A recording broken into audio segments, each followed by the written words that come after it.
are recording.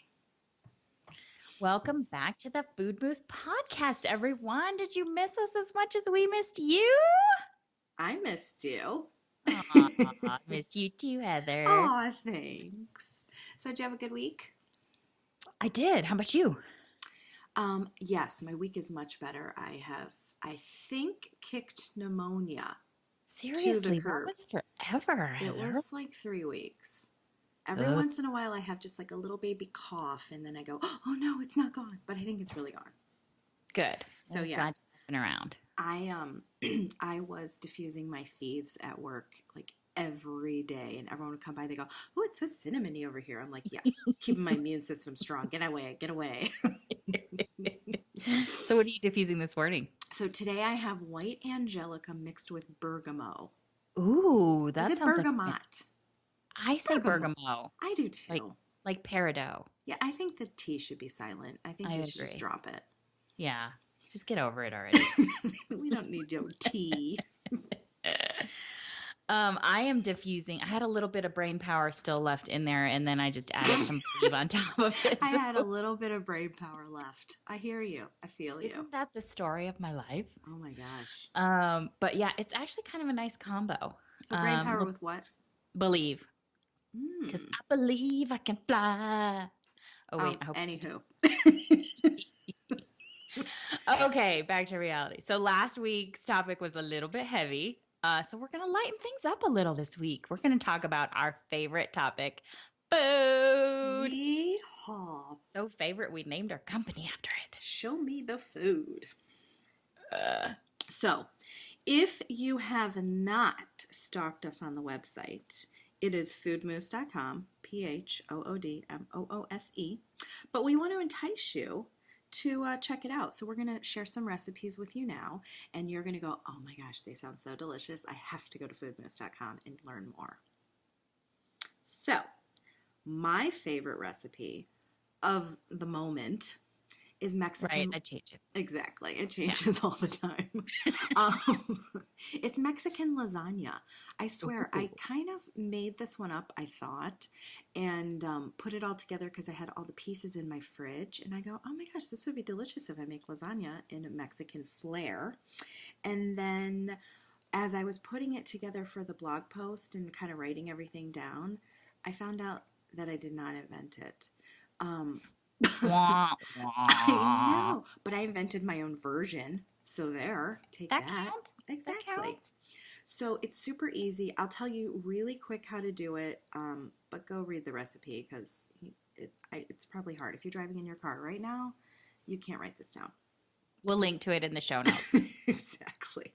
So you take some ground beef, some onions, some taco seasoning, cook that all up together, and then you're going to layer it just like you would a real lasagna, regular, What, Italian what style. are you using instead of noodles, though? Corn Because you're not tortillas. using noodles, right? Corn Oh, tortillas. Exactly.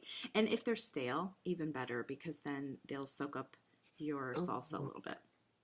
Yeah, so just layer it. Put your salsa on the bottom, put on some tortillas. You can rip them so they fit in your pan, whatever pan you're using. And then you can use your refried beans and cheese and cream cheese and all those kinds of things. Layer it all together. I actually used my cream cheese with some chilies and some milk and made like a cream sauce that I poured in there as well. And then did you make your own taco seasoning too? Because I know that stuff you at the store is kind of nasty with all the Oh, crap in it. it's scary what they have in things at the store. I do make my own. It's super easy. Seriously, don't be scared of it. I know the little packet is so easy to get, but without even driving to the store, you can have your own taco seasoning. It's And you just, probably can make it in bulk, right? And then you just have it on oh hand yeah, to and just take a whip little up. scoop. It's chili powder, garlic powder, cumin, onion powder, oregano, paprika, salt, and pepper. And you can add a little bit more of something, a little bit less of something, however you like your flavors. And then just keep it in a little, a little glass dish in your cabinet with all your other spices. And then you've got it whenever you're ready. And my Yummy. kids loved this one. I always put a little bit of extra cheese on at the end. Like if you're reheating it, put a little extra cheese on. So delish. I can attest to its deliciousness, Heather. I made it Aw. too, and I gave half to a friend of mine that was recovering from surgery, and oh my gosh, we all loved it. Added a little sour cream and fresh cilantro at the end Oh yeah. to first serving, little lime, and I even squeezed a little lime juice on ours to kind of just brighten it up a little. Oh my Mm. goodness, it was good, Heather. Can I Good tell you? job. I'm super hungry right this minute. Stop it. I'm Yeah, so hungry. I know we'll have to go eat lunch after this. For real. Yeah, and it wasn't that hard either. It was good for, you could even do it for a weeknight, or you could probably do it the night before, huh? And like let it all kind of meld and Oh, then just cook it. I think I did that Uh, because I put it all together and then it was one of those nights where everybody needed a ride somewhere. And I'm like, oh, great. Now I have this whole dinner. And I just threw it in the fridge and cooked it the next day.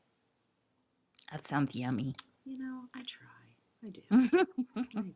I'm going to give you credit for making that up. Okay, thank you. Thank you very much. So why don't you tell me all about your, what did you make? Oh my gosh, Food Moose chili. Chili. I was trying to remember if you had like a fancy name for it. But It's not that fancy.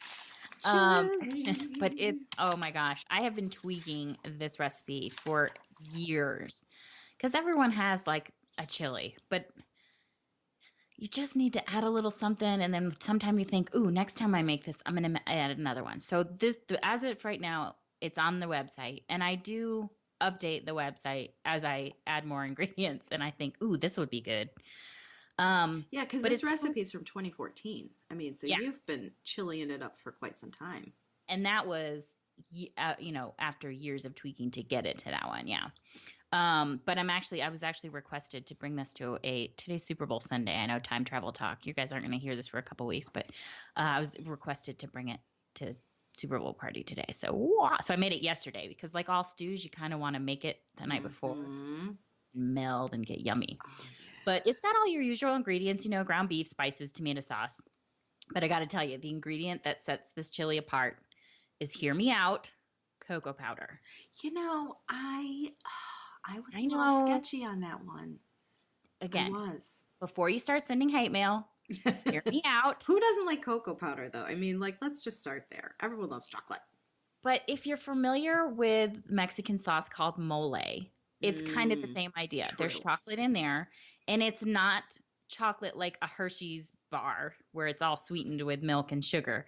It's just the cocoa powder so that it is rich, and it just adds like that extra layer of flavor that really beefs up, pun intended, the dish. It just adds that extra meatiness. So I'm sure when you guys make your brownies, you add espresso powder because you should be doing that. You know what I Um, found? does Interjection. yes. Trader Joe's sells coffee flour. Say I what? think it's coffee beans that they grind up into a flour consistency. I put some of that in my brownies yesterday. I made peppermint brownies, of course, because you love them. And I put some coffee. It's not enough where you taste the coffee, but Right. it gives it just a little more It depth. boofs up exactly. It boofs up the chocolateness Yeah, of your brownies. Well, the yeah. cocoa powder does the same to the beef. It just beefs up Love the it. meatiness. Love So it. it's awesome. Just try it. Please just try it. And then you can send me all your love letters Instead of the about how hate much you love it. letters from the cocoa. Right. The other thing that I suggest, anytime you use cumin, which is kind of that smokiness in a lot of Southwestern dishes, is grind your own. And I know you're going to, but the Wah, pre-ground wah. stuff is so dried out and bland that when you grind your own, it's just like explosion of flavor. You've got to try it. And it doesn't take that long. You can How do either do it you with a how do knife. you grind yours? Do you put it in like a mortar and pestle, or do you do it in You um, can. I do a it in a machine? spice. Yeah, I do Oh, a it in a spice spice grinder. grinder. Yeah, and they're not expensive. And what I do is I throw all my other like garlic powder, chili powder, all that stuff. I throw it all in the spice grinder with the cumin, so it kind of wakes everything Oh, up. So as that's I'm a great grinding idea. the so that and it makes it so much more intense, but not like, oh my gosh, this is a cumin dish. No, no, it just adds that like smokiness to the chili. It's You're so good. spicy. I'm so spicy. Um, so then what else is in there? But those are really the big things. And it's so good. And it's even better, like I said, the next day, add a fried egg on top. Oh man, Oh, that sounds cheese. delicious. And then of course you can add all your regular chili accoutrement like cheddar cheese, sour cream, I like green onions. avocado on there. Avocado is good. And this has a little bit of spice, but again, you can add or take away whatever you don't want. And then the avocado kind of mellows things out a little bit. Yummo. So there are 2 recipes you guys can go try. That are not that hard, Mm-mm. and you can definitely make them ahead of time. You want to make them ahead of time, Mm-hmm. and it's fabulous. Yeah. Oh my gosh, I'm so hungry. All right, before we go eat, I'm going to introduce a new segment to the show called Ditch and Switch, where Ooh. we recommend one thing you can ditch this week and switch to something real. And Heather, I know I'm springing this on you. So Yes. I'll go first this week. So my ditch this week is dryer sheets. Oh, good one. Looking at you, DB, you know who you are. Dryer sheets are constantly ranking as like in the top 5 of the most toxic things in your house. And it That's only gets worse frightening. when you heat them, like Oh, in a dryer. I never thought of it Those like that. chemicals then get fused to your clothes where you're then inhaling them all day. So not good. So you're looking for softening. Switch to some wool dryer balls.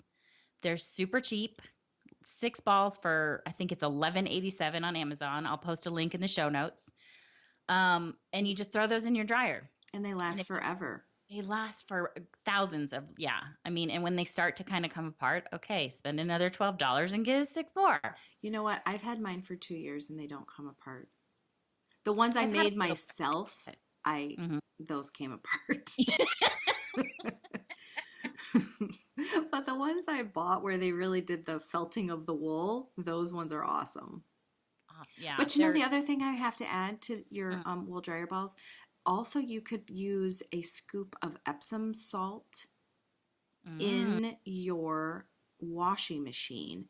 Put it in where you would put fabric softener, and my little scoop I think is like like 2 tablespoons or something, and I just put that in my load with my sheets and my towels, stuff that would get staticky, and it really is lovely. I also add a little bit of lavender in there too, some essential oils, but it's really, really lovely so that by the time your clothes get to the dryer, they don't have that stuck together staticky essence. Great idea. And that you posted recently in the Facebook group, right? I think I did. Yeah, we'll have to link to that too. So there's 2 easy ditch and switches for the week.